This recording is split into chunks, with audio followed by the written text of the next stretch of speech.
नमस्कार दोस्तों, स्वागत है आप सभी का आज की एक और नई वीडियो में। उम्मीद है आप सभी ने अपनी वार्षिक परीक्षा की तैयारी बेहद अच्छे से कर ली होगी। आज के इस पेपर में मैं आपको वही प्रश्न बताने वाली हूं जो आपके पेपर में आने वाले हैं। तो यहाँ पर हम पूरा पेपर देखेंगे और साथ में इन सभी के आंसर को भी देखने वाले हैं। वीडियो को ध्यान से देखिएगा। चैनल पर पहली बार आए हैं तो सब्सक्राइब कर दीजिए, जिससे आने वाली अगले पेपर की जो भी वीडियो होगी वो सबसे पहले आप ही को मिलेगी। और साथ में इस वीडियो को लाइक करके अपने सभी दोस्तों के साथ भी शेयर कर दे। तो यहाँ पर देखिए, हम आपके लिए जो है हाई सेकेंडरी परीक्षा है, यानी कि कक्षा 12वीं का, यहाँ पर हम फिजिक्स भौतिक शास्त्र का पेपर लेकर आए। यहाँ पर हम वो सभी प्रश्न देखेंगे जो मुख्य रूप से आपसे वार्षिक परीक्षा में पूछे जाते हैं। यहाँ देखिए, सबसे पहले आपको निर्देश दिए जाएंगे। प्रश्न नंबर 1 में आपसे पूछा है, प्रत्येक प्रश्न के लिए दिए गए विकल्पों में से सही उत्तर चुनकर लिखिए। यहाँ पर देखिए, आपको नंबर दिया गया है। यहाँ 6 नंबर में आपसे ऑब्जेक्टिव पूछे जाएंगे। पहला है, एक तार का विशिष्ट प्रतिरोध निर्भर करता है उसकी लंबाई पर, व्यास पर, द्रव्यमान पर या फिर पदार्थ पर। यहाँ पर आपको टिक कर देना है पदार्थ पर। इसके बाद है, रैखिक आवेश घनत्व का मात्रक होता है। रैखिक आवेश घनत्व का मात्रक कूलाम प्रति मीटर होता है। यहाँ आपको ऑप्शन 4 पर टिक करना है। इसी के साथ नंबर 3 पर आपको अगला प्रश्न दिया हुआ है, विशिष्ट प्रतिरोध का मात्रक है। विशिष्ट प्रतिरोध का मात्रक आपको बता देना है, ओम मीटर है। ऑप्शन 3 पर आपको टिक करना है। नंबर 4 में आपसे क्वेश्चन पूछा हुआ है, धारक घनत्व का एसआई मात्रक है। ऑप्शन यहाँ पर आपको दिए हुए हैं, सही ऑप्शन पर ही आपको टिक करना है। यहाँ पे आपको जो है ऑप्शन 4 पर टिक कर देना है, एम्पियर प्रति मीटर स्क्वायर। ऑप्शन 4 आपका राइट आंसर रहेगा। इसके बाद है, किसी धातु का परावैद्युतांक स्थिरांक क्या होता है, -1, 0, अनंत या फिर 1। तो यहाँ पर आपको अनंत पर टिक कर देना है। इसके बाद है, पीएन संधि डायोड में अवक्षय पत्र में होते हैं इलेक्ट्रॉन होते हैं, प्रोटॉन, निश्चल आयन या फिर गतिशील आयन। यहाँ पर आपको निश्चल आयन ऑप्शन 3 पर टिक कर देना है। इसके बाद यहाँ देखिए, आपको इंग्लिश में भी पेपर दिया गया है। इंग्लिश वाले बच्चे चाहे तो इसका स्क्रीनशॉट भी ले सकते हैं। अब यहाँ पर हम प्रश्न नंबर 2 देखेंगे। यहाँ पर मैं आपको सिर्फ वही प्रश्न बताऊंगी जो आपसे परीक्षा में पूछे जाते हैं, खास कर से आपसे जो हर साल वार्षिक परीक्षा में पूछे जाते हैं वही प्रश्न मैं यहाँ पर आपके लिए लेकर आई हूँ। तो प्रश्नों को ध्यान से देखिएगा और साथ में हमारे इस चैनल को भी ज़रूर सब्सक्राइब कीजिएगा। अब देखिए, नंबर 2 में आपसे रिक्त स्थान पूछे गए। रिक्त स्थान भी आपसे 6 नंबर में पूछे जाएंगे। पहला रिक्त स्थान यहाँ पर आपसे पूछा है, एक आदर्श वोल्ट मीटर का प्रतिरोध होना चाहिए। एक आदर्श वोल्ट मीटर का प्रतिरोध क्या होना चाहिए? उत्तर में यहाँ आपको लिखना है, अनंत होना चाहिए। इसके बाद नंबर 2 पर है, विद्युत क्षेत्र की दिशा में चलने पर विभव है। विद्युत क्षेत्र की दिशा पर चलने पर विभव जो है घटता है। नंबर 3 पर है, दिष्ट धारा के लिए प्रेरण प्रतिघात होता है। यहाँ आपको लिख देना 0 होता है। इसके बाद है, मीटर में फोकस दूरी के व्युत्क्रम को लेंस की कहते हैं। तो यहाँ पर आपको लिख देना है, लेंस की क्या कहते हैं, क्षमता कहते हैं। नंबर 5 पर है, सबसे अधिक आवृत्ति की विद्युत चुंबकीय तरंगे हैं। यहाँ आपको लिखना है, गामा किरणें हैं। इसके बाद नंबर 6 है, आपतन कोण तथा परावर्तन कोण के मान होते हैं, कैसे होते हैं, बराबर। जितना आपतन कोण रहेगा उतना ही परावर्तन कोण रहेगा। दोनों कोण कैसे होते हैं, बराबर होते हैं। अब देखिए, इसके बाद यहाँ पर इंग्लिश वाले बच्चों के लिए भी दिए गए रिक्त स्थान। अब सेम यहाँ पर हम नंबर 3 पर देखेंगे, सत्य असत्य। यहाँ पर आपसे 5 नंबर में सत्य असत्य पूछे जाने वाले हैं।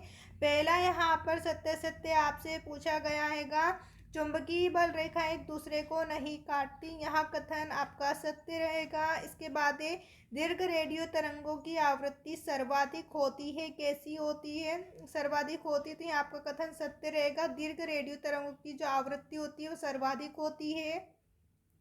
नंबर 3 है, सिलिकॉन और जर्मेनियम दोनों नेज अर्धचालक का उदाहरण है। तो यहाँ भी कथन आपका सत्य रहेगा। सिलिकॉन और जर्मेनियम जो है वो अर्धचालक के ही उदाहरण है। इसके बाद है, अवरक्त तरंगों की खोज वैज्ञानिक रीटर ने की थी।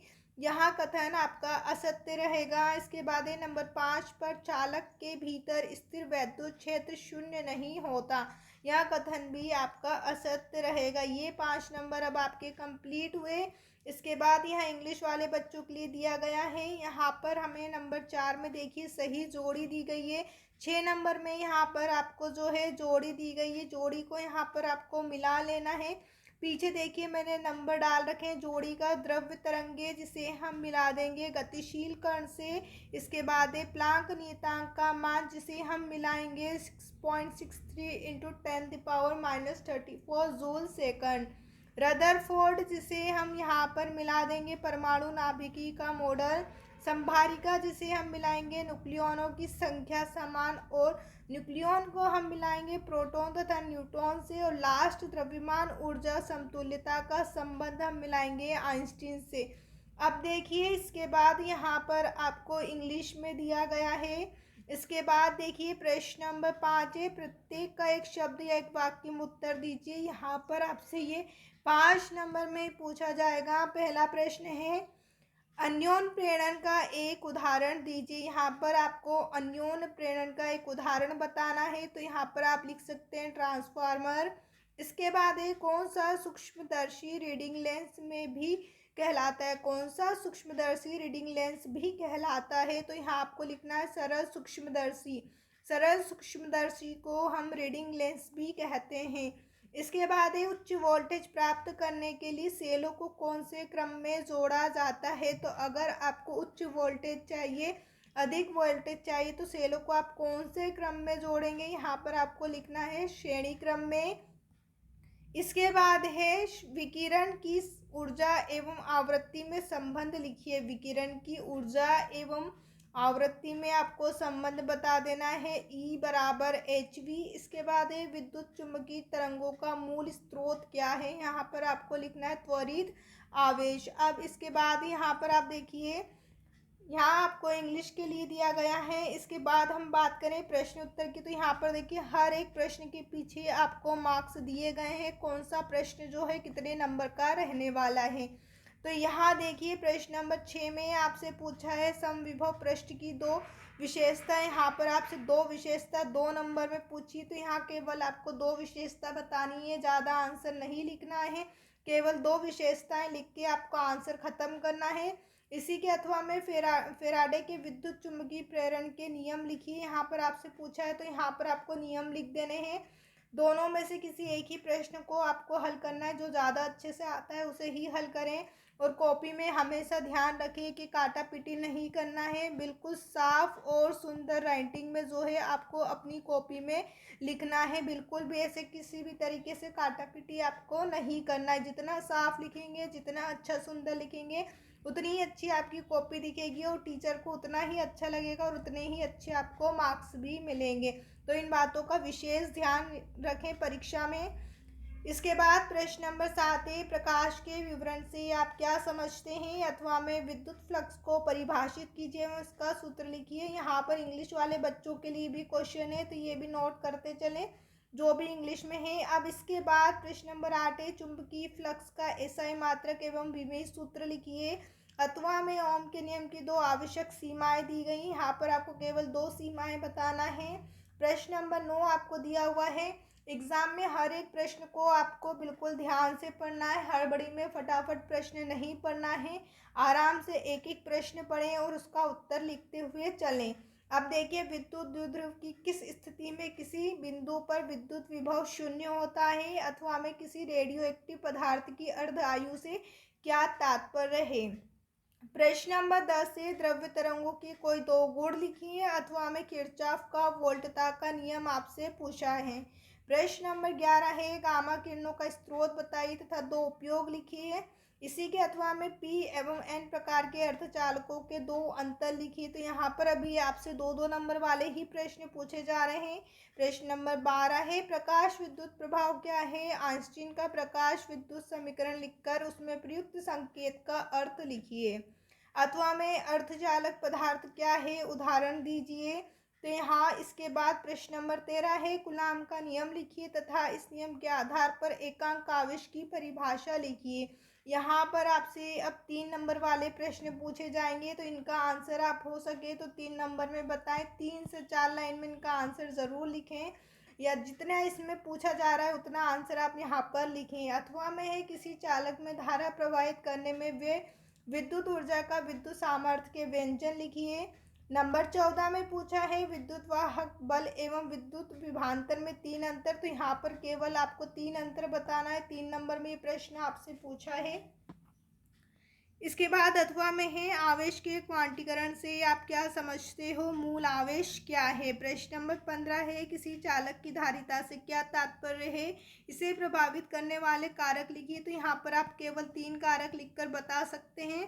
इसके बाद है, ओमी तथा अनोमी प्रतिरोध से क्या तात्पर्य है, उदाहरण देकर समझाइए। प्रश्न नंबर 16 है, सरल सूक्ष्मदर्शी एवं खगोलीय दूरदर्शी में 3 अंतर लिखिए। बच्चों यहाँ पर आपसे अंतर अधिकतर पूछे जाते हैं, तो जितने भी अंतर है उन्हें सभी को अच्छे तरीके से याद ज़रूर करें, क्योंकि इन्हें लिखना भी आसान होता है और ये क्वेश्चन भी सरल रहते हैं। अब देखिए, अथवा में है, लेंज का नियम लिखिए एवं समझाइए कि कैसे लेंज का नियम ऊर्जा संरक्षण के नियम के अनुकूलन है। प्रश्न नंबर 17 है, गॉस प्रमेय लिखिए एवं सिद्ध कीजिए।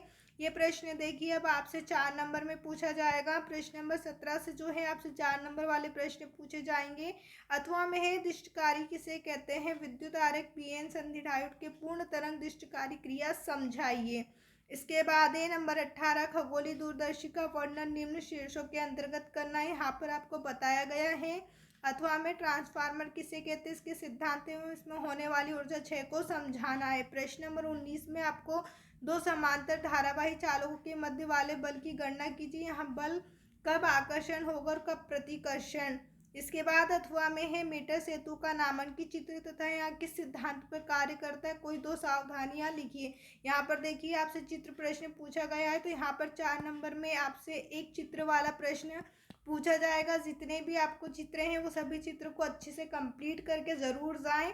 अब देखिए प्रश्न नंबर 20 है, पीएन संधि डायोड किसे कहते हैं, पूर्ण तरंग दिष्टकारी के रूप में इसके उपयोग को चित्र बनाकर समझाइए। देखिए 2 क्वेश्चन यहाँ पर आपसे चित्र वाले पूछ लिए, इसलिए चित्र को भी अच्छी तरीके से पढ़कर जाएं। इसके बाद अथवा में है, ठोसों में ऊर्जा बैंडों के बनने को समझाइए तथा इसके आधार पर चालक, कुचालक एवं अर्धचालकों में अंतर को स्पष्ट कीजिए।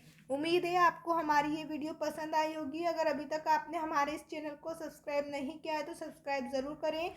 आप इन सभी प्रश्नों का स्क्रीनशॉट ले सकते हैं और इसमें से जिस भी प्रश्न का आंसर चाहते हैं उसके लिए आपको हमारे टेलीग्राम चैनल को ज्वाइन करना होगा, जहां आपको इस पेपर की पूरी PDF मिलेगी क्वेश्चन के साथ, और साथ में इसके आंसर भी आपको दिए जाएंगे।